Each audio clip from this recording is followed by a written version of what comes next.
بارے میں نہیں سوچنا، ادھر ادھر نہیں سوچنا۔ وہی جب رشوت کی بات آ جاتی ہے تو اس وقت اللہ دل میں آتا ہی نہیں، اس وقت سامنے اللہ ہوتا ہی نہیں۔ اور جب جہیز کا پونجی لینا ہوتا ہے، بھیک مانگنا ہوتا، کتنی شرم اور غیرت کی بات ہے کہ لڑکی والے مسجد کے دروازے پر بھیک مانگ رہے ہیں، مسجد کے دروازے پر بھیک مانگ رہے ہیں، گھر گھر جا کر کے بھیک مانگ رہے، 10 روپیہ 20 روپیہ 50 روپیہ۔ کیا ہوا؟ تو شادی میں دینے کے لیے ہم کو پیسہ نہیں ہے، شادی میں دینے کے لیے پیسہ نہیں ہے، 1 لاکھ 2 لاکھ کہاں سے بھیک مانگ کر کے لاتے ہیں، اور لڑکا والا اس کو آرام سے جیب میں لیتے ہیں اور اس کے بعد اس سے فنانی کر رہے ہیں۔ کس طرح کی غیرت مر گئی ہے مسلمانوں کی! یہ کون سا ایمان ہے کہ اتنا گرا کر کے، اتنا ذلیل کر کے، اتنا رسوا کر کے پیسہ لے رہے ہیں، اتنا گرا کر کے۔ میرے بھائیوں، یہ ذلت کا سبب ہے۔ آج ہم اگر کسی کو ذلیل کر رہے ہیں نا، کسی کو مسجد کے دروازے پر، کسی کو گھر گھر جو لوٹا رہے ہیں نا، کل اللہ ضرور ہم کو ذلیل کرے گا۔ کل قیامت کے میدان میں ہم اللہ کو منہ دکھانے کے قابل نہیں رہیں گے۔ یہ جہیز میں جو لین دین کرتے ہیں، یہ کہیں سے جائز نہیں ہے، یہ کہیں سے لینا جائز نہیں ہے۔ اگر یہ لین دین بند ہو جائے تو اللہ کی قسم بیٹیوں کی شادی کرنا بہت آسان ہو جائے۔ آج جو 24 سال 25 سال 30 سال 35 سال 40 سال تک کی بیٹیاں گھر میں سسک کر رہ رہی ہے، رو رہی ہے، اور آج تک ان کی شادی نہیں ہو پائی، وہ صرف نقد کیش کی وجہ سے، جہیز میں دینے کے لیے ان کے ماں باپ کو پیسہ نہیں۔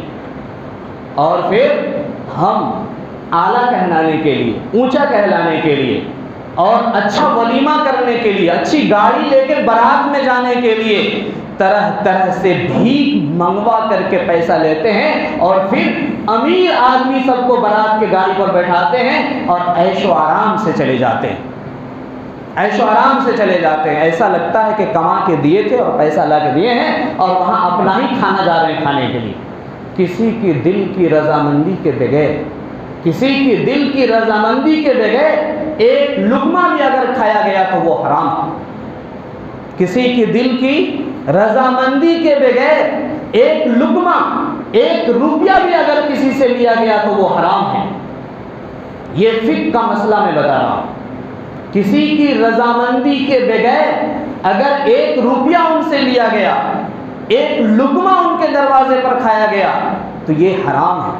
مہمان نوازی اور چیز ہے، مہمان نوازی اور چیز ہے، ان دونوں میں فرق کیجیے، ان دونوں میں فرق کیجیے۔ اب دنیا وہیں نہیں رہی، دنیا بہت آگے بڑھ گئی۔ اب لوگ جاہل نہیں ہیں، یہ علم کے ترقی کا دور ہے، اور ہر آدمی مسئلہ کو جانتا ہے۔ موبائل سے لے کر انٹرنیٹ تک ہر جگہ جہاں ڈھونڈیے گا شریعت کا جو مسئلہ پتہ کیجیے گا، آپ کو سامنے مسئلہ آ جائے گا۔ بس عمل کرنے والے کی ضرورت ہے، بس عمل کرنے والوں کی ضرورت ہے، اللہ کے ڈر اور خوف کی ضرورت ہے، اللہ کے پاس جانے والے کو یہ سوچنے کی ضرورت ہے کہ ہم اللہ کو کل کیا دکھائیں گے، اللہ کے پاس کون سا عمل ہم پیش کریں گے، ہماری زندگی کا کون سا وہ خصوصی اعمال ہے جو اللہ کے پاس ہم خوشی خوشی لے کر کے جائیں گے، خوشی خوشی ہم لے کر کے جائیں گے۔ ایک گھر کا واقعہ ہے، دل دہلانے والا واقعہ ہے۔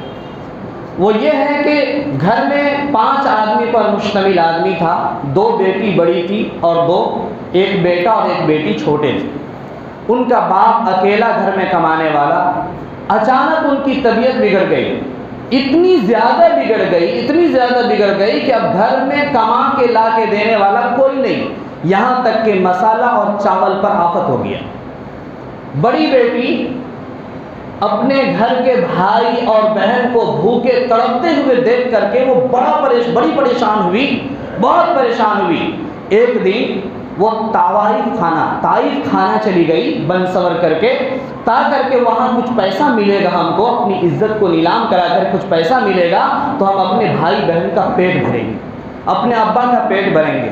وہ گئی صبح سویرے بن سور کر کے کھڑی ہے، ایک آدمی بھی شام کے 10 بجے تک ان کے طرف کوئی نظر اٹھا کر کے نہیں دیکھا۔ اور وہ رات میں جب گھر آئی تو باپ نے پوچھا کہ بیٹی آج سے پہلے گھر میں اتنی دیر کے لیے تم غائب نہیں ہوئی تھی، کہاں تھی، کیا بات تھی، کہاں گئی تھی، سارا سوال کرنے لگا۔ تو انہوں نے کہا روتے ہوئے کہ ابا جان، میں بھائی بہن کو بھوکا دیکھ کر کے، تڑپتے ہوئے دیکھ کر کے مجھ سے رہا نہیں گیا۔ آج میں طوائف کھانا گئی تھی تاکہ مجھ سے کوئی منہ کالا کر لیتا اور کچھ پیسہ مجھے ملتا، میں اپنے بھائی بہن کو کھانا کھلا دیتا، اس لیے میں گئی تھی۔ تو پوچھا کیا ہوا؟ کہا ایک آدمی بھی ہم پر نظر اٹھا کر کے نہیں دیکھا۔ تو ان کے والد نے روتے ہوئے کہا کہ بیٹی، جب سے میں جوان ہوا ہوں تب سے لے کر آج تک میں نے کسی کی بیٹی کے اوپر غلط نظر اٹھا کے نہیں دیکھا۔ جب سے میں جوان ہوا ہوں تب سے لے کر اب تک میں نے کسی کی بیٹی، کسی کی بہن، کسی کی بیوی پر غلط نظر اٹھا کے نہیں دیکھا۔ جب میں کسی کی عزت پر نظر اٹھا کے، غلط نظر اٹھا کے نہیں دیکھا تو میری بیٹی پر کوئی غلط نظر کیسے اٹھا سکتا ہے؟ میری بیٹی پر کوئی غلط نظر کیسے اٹھا سکتا ہے؟ اور پھر کہا کہ بیٹی، اتنا بڑا جرم کرنے کے لیے تم کیسے چلی گئی؟ تو یہ